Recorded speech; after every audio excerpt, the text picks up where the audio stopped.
എൻ്റെ ഒരു സുഹൃത്ത് അനന്തു നല്ല സാലറി ഒക്കെ ഉള്ളൊരു വ്യക്തിയാണ്.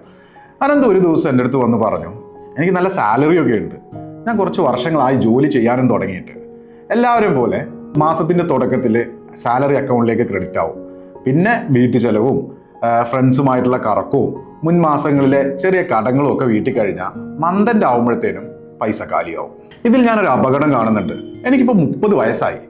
ഇങ്ങനെ പോവുകയാണെങ്കിൽ വർഷങ്ങൾ കഴിഞ്ഞാലും എൻ്റെ അവസ്ഥ ഏറെക്കുറെ ഇതൊക്കെ തന്നെ ആയിരിക്കില്ലേ?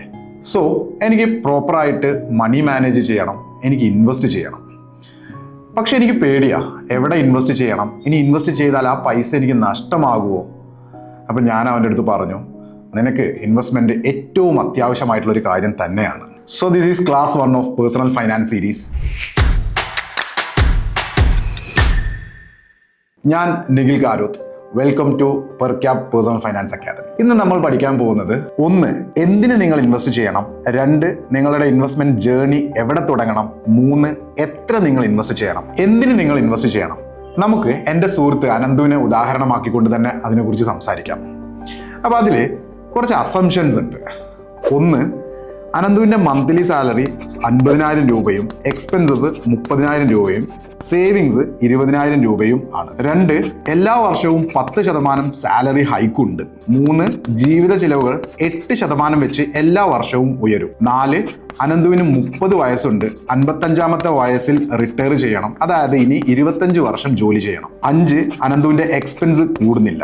6. 20,000 രൂപ ക്യാഷ് ആയിട്ട് തന്നെ വെച്ചിരിക്കുകയാണ്, എവിടെയും അത് ഇൻവെസ്റ്റ് ചെയ്യുന്നില്ല. നിങ്ങൾക്ക് എന്ത് തോന്നുന്നു, 25 വർഷം കഴിയുമ്പോൾ അനന്തുവിന്റെ കയ്യിൽ എത്ര രൂപ ഉണ്ടാകും? കണക്ക് കൂട്ടണ്ട, ഞാൻ തന്നെ പറഞ്ഞുതരാം. 1,32,00,000 രൂപ. ഒരു വലിയ തുകയാണല്ലേ?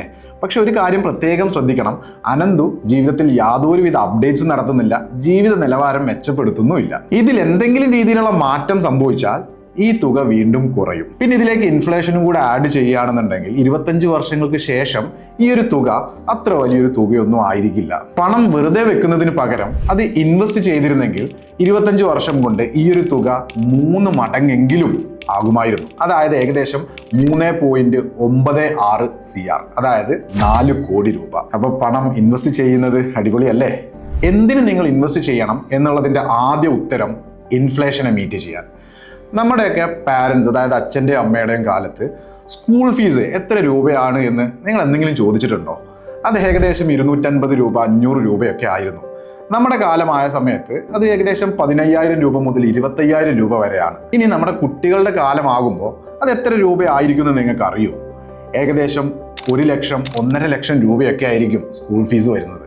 രണ്ടാമത്തത് ജീവിത നിലവാരം മെച്ചപ്പെടുത്താൻ പുതിയൊരു വണ്ടി വാങ്ങണം, പുതിയൊരു വീട് വെക്കണം, ഇതൊക്കെ എല്ലാവരുടെയും സ്വപ്നങ്ങളല്ലേ. മൂന്നാമതായിട്ട് വെൽത്ത് ക്രിയേറ്റ് ചെയ്യാൻ, സമ്പന്നനാവണ്ടേ നിങ്ങൾക്ക്?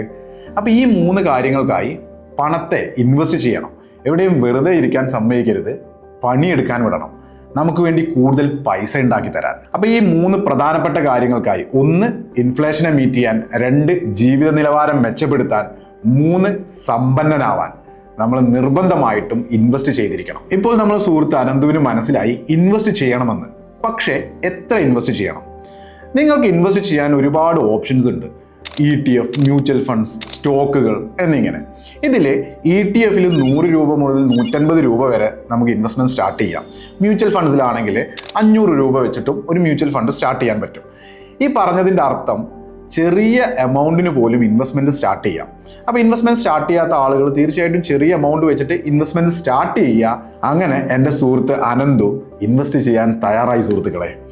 പക്ഷേ അനന്തു അടുത്തൊരു ചോദ്യം ചോദിച്ചത്, ഞാൻ ഇപ്പം തന്നെ ഇൻവെസ്റ്റ് ചെയ്യണോ, അതല്ലെങ്കിൽ കുറച്ച് കഴിഞ്ഞിട്ട് ഇൻവെസ്റ്റ്മെന്റ് സ്റ്റാർട്ട് ചെയ്താൽ പോരെ? അതും നമുക്കൊരു ഉദാഹരണം വെച്ചുകൊണ്ട് പറയാം. എൻ്റെ സുഹൃത്ത് അനന്തു, സോറി ഇപ്പം നമ്മുടെ സുഹൃത്താണ്. അപ്പോൾ നമ്മുടെ സുഹൃത്ത് അനന്തുവിൻ്റെ 2 സുഹൃത്തുക്കൾ ശരത്ത്, ആനന്ദ്. ഇതിൽ അനന്തു കറക്റ്റ് 30ാമത്തെ വയസ്സിൽ ഇൻവെസ്റ്റ്മെന്റ് സ്റ്റാർട്ട് ചെയ്തു. എല്ലാ മാസവും 10,000 രൂപ വെച്ചിട്ട് ഇൻവെസ്റ്റ്മെന്റ് സ്റ്റാർട്ട് ചെയ്തു. രണ്ടാമത്തത് ശരത്ത് 40 വയസ്സ് വരെ ജീവിതം ആസ്വദിച്ചു. 40ാമത്തെ വയസ്സിൽ 20,000 രൂപ വെച്ചിട്ട് ഇൻവെസ്റ്റ്മെന്റ് സ്റ്റാർട്ട് ചെയ്തു. മൂന്നാമതായിട്ട് ആനന്ദ് 50 വയസ്സ് വരെ ജീവിതം ആസ്വദിച്ചു. അത് കഴിഞ്ഞിട്ട് മാസം 30,000 രൂപ വെച്ചിട്ട് ഇൻവെസ്റ്റ്മെന്റ് സ്റ്റാർട്ട് ചെയ്തു. 60ാമത്തെ വയസ്സിൽ ഇവരുടെ 2 പേരുടെയും ടോട്ടൽ അസറ്റ് എത്രയായിരിക്കുന്നത് നിങ്ങൾക്ക് അറിയോ? ഞാൻ പറഞ്ഞുതരാം. അനന്തു 3.08 കോടി, ശരത്ത് 1.83 കോടി, ആനന്ദ് 67 ലക്ഷം. ഇൻവെസ്റ്റ് ചെയ്യുമ്പോൾ പണം വളരാനുള്ള പ്രധാന കാരണം പവർ ഓഫ് കോമ്പൗണ്ടിങ് ആണ്. കോമ്പൗണ്ടിങ്ങിൽ നിങ്ങൾ എത്ര വലിയ തുക ഇൻവെസ്റ്റ് ചെയ്യുന്നു എന്നതിലുപരി എത്ര കാലം നിങ്ങൾക്ക് ഇൻവെസ്റ്റ് ചെയ്യാൻ പറ്റും എന്നുള്ളതിലാണ് കാര്യം. അപ്പോൾ ചെറിയ എമൗണ്ട് വെച്ചിട്ട് ജീവിതത്തിൽ എത്രത്തോളം മുൻപ് നിങ്ങൾക്ക് ഇൻവെസ്റ്റ്മെന്റ് സ്റ്റാർട്ട് ചെയ്യാൻ പറ്റുമോ അത്രത്തോളം മുൻപ് നിങ്ങൾ ഇൻവെസ്റ്റ്മെന്റ് സ്റ്റാർട്ട് ചെയ്തിരിക്കണം. പിന്നെ ഞാൻ അനന്തുവിന് പറഞ്ഞു കൊടുത്ത മറ്റൊരു ടിപ്പ് 50-30-20 റൂളാണ്. അതിൽ സാലറിയുടെ 50% നീഡ്സിനും 30% വാൺസിനും 20% ഇൻവെസ്റ്റ്മെന്റ്സിനും വേണ്ടി മാറ്റി വെച്ചിരിക്കണം. എല്ലാ മാസവും നിർബന്ധമായിട്ടും സാലറി അക്കൗണ്ടിലേക്ക് വന്നാൽ സാലറിയിൽ നിന്നും ഇൻവെസ്റ്റ്മെന്റ് മാറ്റി വെച്ചതിന് ശേഷമുള്ള പണത്തിന് മാത്രം ആ ഒരു മാസത്തെ എക്സ്പെൻസസ് മീറ്റ് ചെയ്യുക. അങ്ങനെ വലിയൊരു ചർച്ചയ്ക്ക് ശേഷം അനന്തുവിന് ഇൻവെസ്റ്റ് ചെയ്യാനുള്ള കോൺഫിഡൻസ് കിട്ടി. പക്ഷെ അടുത്ത പ്രശ്നം എവിടെ ഇൻവെസ്റ്റ് ചെയ്യും? അപ്പോൾ അനന്തുവിൻ്റെ കഥ അടുത്ത എപ്പിസോഡിൽ വീണ്ടും തുടരും. നിങ്ങൾക്ക് ഈ വീഡിയോ ഇഷ്ടപ്പെട്ടാൽ ലൈക്ക് ചെയ്യുക. നിങ്ങൾക്ക് പറയാനുള്ളതും ചോദിക്കാനുള്ളതും കമൻറ്റ് ബോക്സിലൂടെ അറിയിക്കുക. So see you in the next episode. Bye.